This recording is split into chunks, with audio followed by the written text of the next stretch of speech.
माननीय अध्यक्ष जी, इस सदन में गरीबी कम करने के भी बड़े बड़े आंकड़े दिए गए,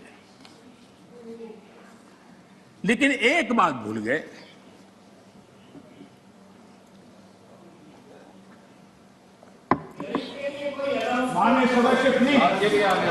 इस देश का गरीब इतना विश्वासघाती नहीं है कि कोई सरकार उसकी भलाई के काम करे और वो फिर उसको ही सत्ता से बाहर करे। ये देश के गरीब के स्वभाव में नहीं है।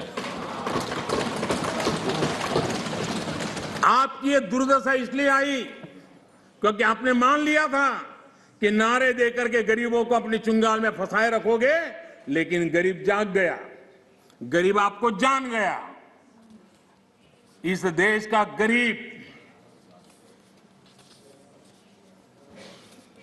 इतना जागरूक है कि आपको 44 सीटों पर समेट दिया, 44 सीट पे लाकर के रोक दिया। कांग्रेस 1971 से गरीबी हटाओ के नारे पर चुनाव जीतती रही थी। 40 साल बाद गरीबी तो हटी नहीं, लेकिन कांग्रेस सरकार ने नई परिभाषा दे दी। माननीय अध्यक्ष जी, देश के नौजवानों ने इन बातों को जानना बहुत जरूरी है। और अध्यक्ष जी, आप देखिए कि ये डिस्टर्ब तब करते हैं कि उनको अंदाज आता है चोट बड़ी गहरी होने वाली है।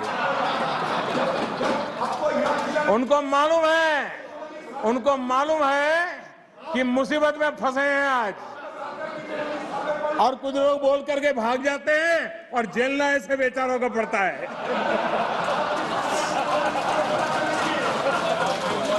माननीय अध्यक्ष जी,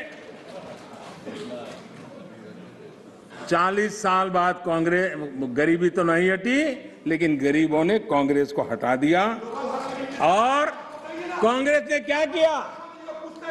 माननीय अध्यक्ष जी, कांग्रेस ने गरीबी की परिभाषा बदल दी। 2013 में एक ही झटके में उन्होंने कागज पे कमाल करके 17 करोड़ गरीब लोगों को अमीर बना दिया। ये कैसे हुआ, इसकी सच्चाई देश के युवाओं को पता होना चाहिए। मैं आपको उदाहरण देता हूं। आपको मालूम है, हमारे देश में पहले रेलवे में first class, second class, third class होता था। जो फर्स्ट क्लास होता था, एक लाइन लिखी रहती थी दरवाजे के बाजूगल में, सेकंड क्लास में 2 लिखी रहती थी, थर्ड क्लास में 3। इनको लगा ये थर्ड क्लास वाला जरा मैसेज ठीक नहीं है, तो उन्होंने एक लाइन निकाल दी। ये इनके तरीके ऐसे ही हैं, और उनको लगता है कि वो गरीबी हट गई, और उन्होंने सारे उसके बेसिक नॉर्म्स बदल करके कह दिया 17 करोड़ गरीब नहीं गिने जाएंगे। इस प्रकार से आंकड़े बदलने का काम वो करते रहे हैं।